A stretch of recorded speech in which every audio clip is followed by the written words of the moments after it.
I'm Scott LaRock Jr, man. Simple. Say that again. Say the name again. Scott LaRock Jr. And who is Scott LaRock Sr. if you the junior?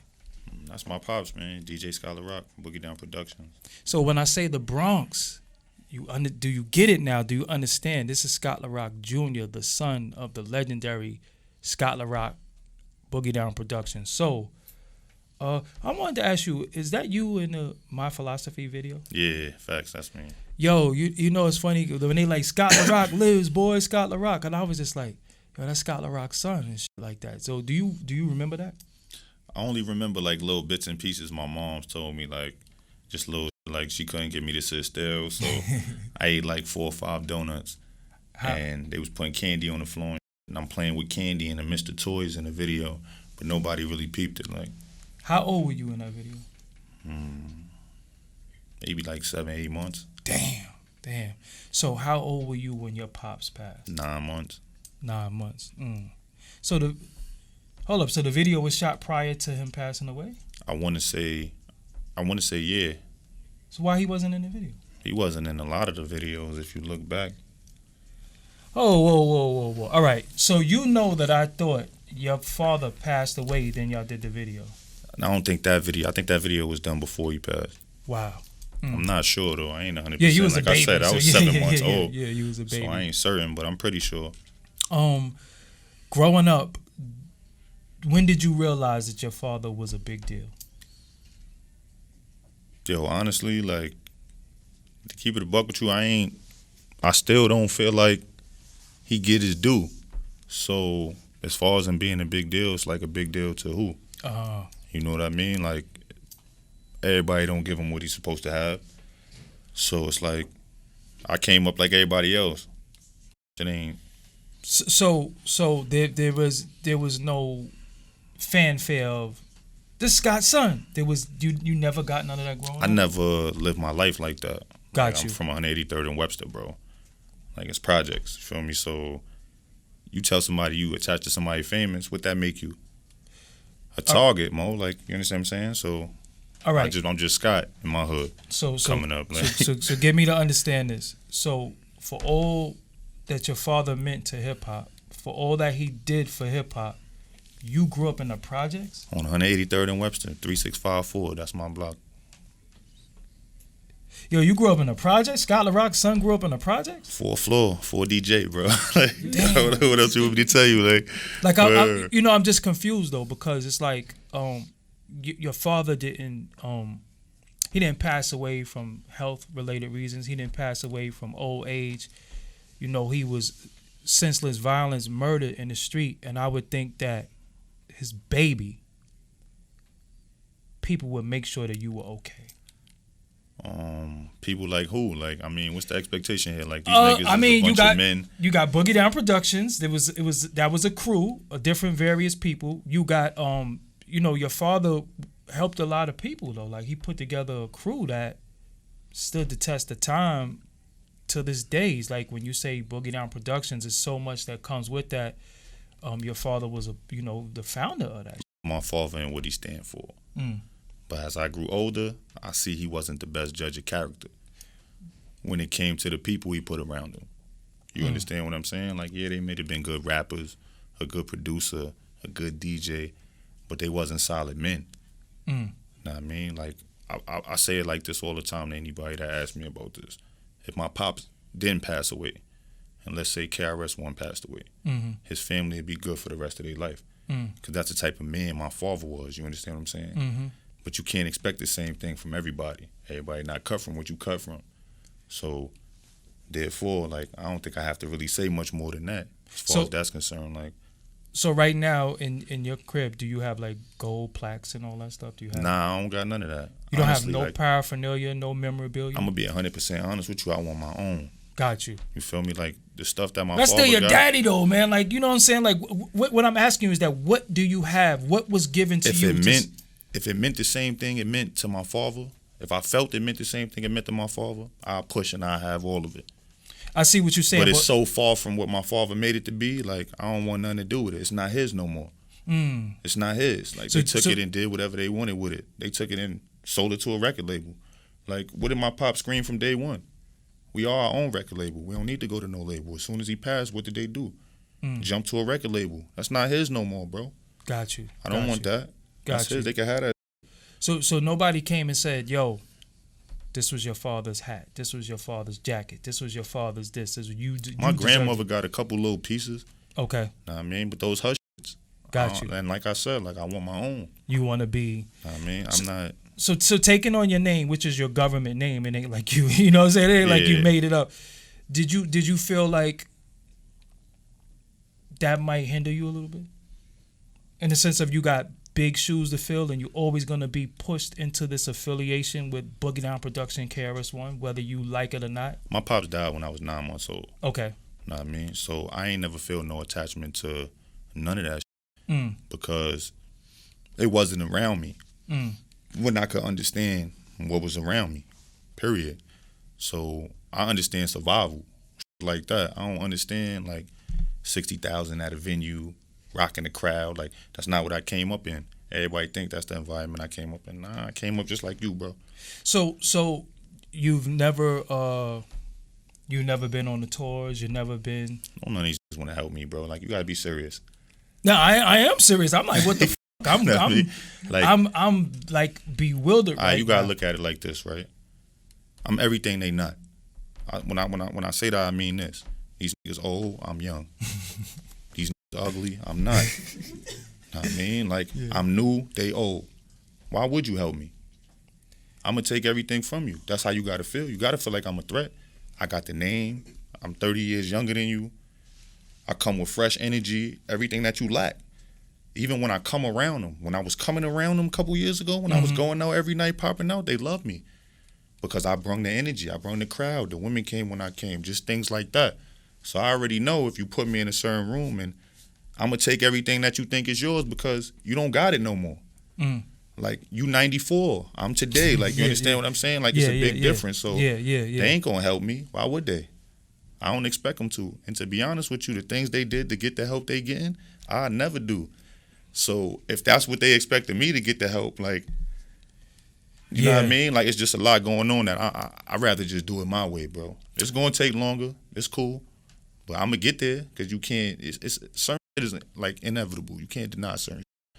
So when I think of Boogie Down Productions, thought of your father first and foremost, thought of your father, D-Nice, KRS One. What's your relationship like with D-Nice? That's my guy. That's the one dude out that whole situation that popped out, like, throughout the course of my life. Like, we even lost touch one time, maybe for like 4 or 5 years. And I told you, I lived in the P's. Know what I mean? That just knocked on my door one day. Like, yo, this the last place I knew where you lived. I had to see if you was here. I had been looking for you. So anybody else that tell you, like, yo, I couldn't find him, I ain't know you exist. Lying. No, all y'all niggas was cool with him. Yeah. That nigga had the courage to walk to my building, walk through the P's, knock on my door, and look for me. What if I wasn't there? Yeah. You feel me? Like, but he made the move. Like, I'm going to find this. I can't reach him on the phone. I don't know what's going on, but I'm going. And he been around. That's the only one though. So you have no relationship with KRS One? I don't really fuck with dude on no level, honestly. All right. Is it that you don't fuck with him or he don't fuck with you, or a little bit of both? I don't fuck with him, and I think that he know I don't fuck with him, and that's why he don't fuck with me. I'm at an age now where I understand everything that you did wrong. Right. Why? But do you know the world will probably gonna know why you don't fuck with KRS One? That was your pop's right hand man. I'm at an age now where I understand what's going on and what's been going on. You understand what I'm saying? And like you just said when we started this interview, you can't say Boogie Down Productions without saying Scott LaRock. So where mine at? Everybody else getting son, where mine at? You understand what I'm saying? Are you your father's only child? Yeah. Where mine at? Hold up, you your father's only child? My father's only child. And his namesake? So where mine at? Everybody else still running around the world doing BDP tours. Where mine at? So who's the members of BDP right now? Do you know? Yo, bro, like I said, I stay as far away from that shit as I possibly can. Like, I don't want nothing to do with that. But so it's never a time where y'all had dialogue where it was So I went to the Barclays Center for the Yo MTV Raps event. Mm-hmm. I mean, I'm backstage, not because he got me back there. Shout out to Scribble. Scribble got me back there. DJ Scribble. Feel me? Yes. I'm backstage, and all the old school joints, all the old school legends back there, most of them know me. Some of them I'm cool with. Some of them, they just know me because, whatever the case may be. But every last one of them is like, yo, you got to go see KRS One. And I'm telling every last one of them, it's like, yo, Mo, if he wanted to see me, he know where I've been at for 30 years, bro. He said, Mo, that's Bronx slang. I just want y'all to know that. You understand what I'm saying? Okay. So Yeah. I'm not about to go chase this nigga down, but I fuck with Large Professor. XP. Heavy. Yeah. He's a solid dude. So he comes to me, pulls me to the side, like, yo, I'm going to walk you over to Chris' dressing room. Holla at the nigga. I walks in the room. This nigga got the whole Nation of Islam in there. And you ain't no fucking Muslim. First of all.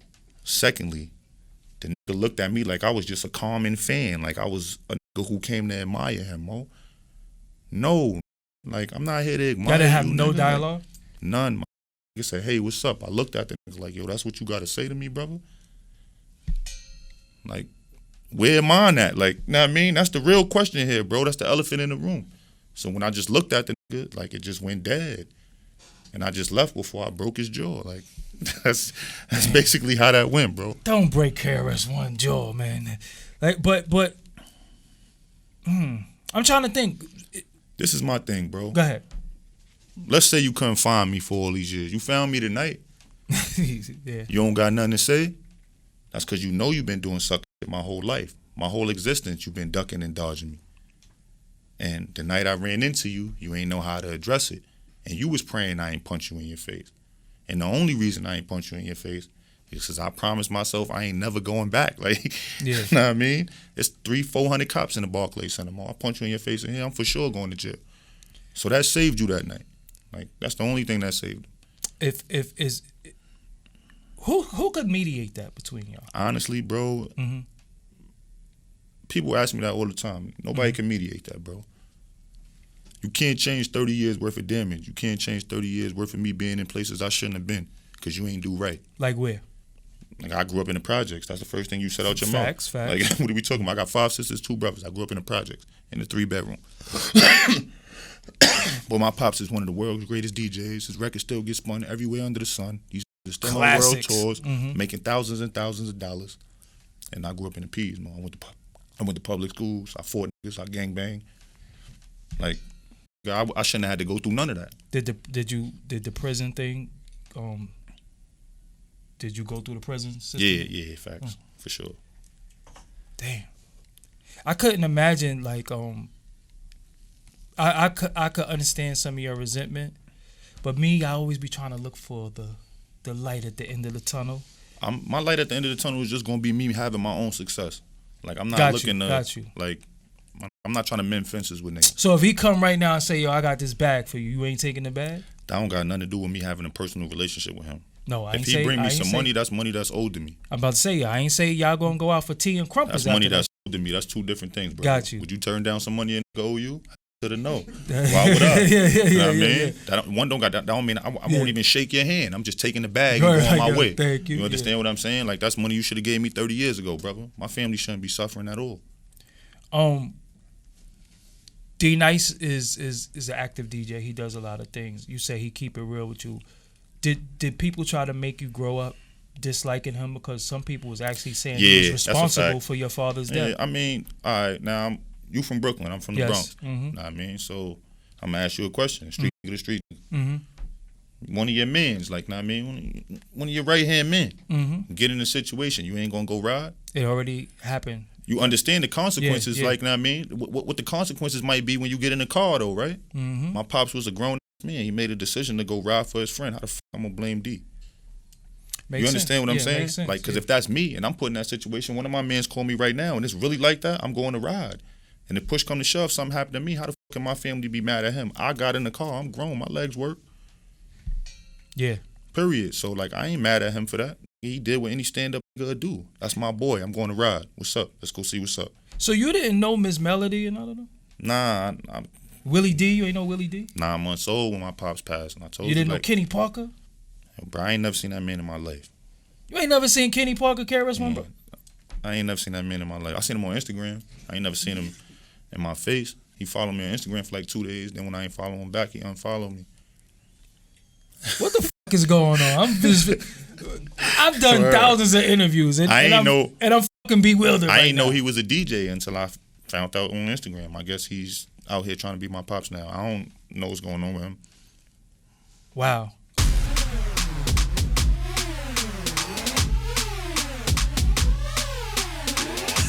Make sure you click subscribe to this on iTunes. Go to radio.com. Download the app. It's free. You can hear the podcast on there. You can see the video on YouTube. YouTube.com/Doggie Diamonds TV. Until next time. Peace.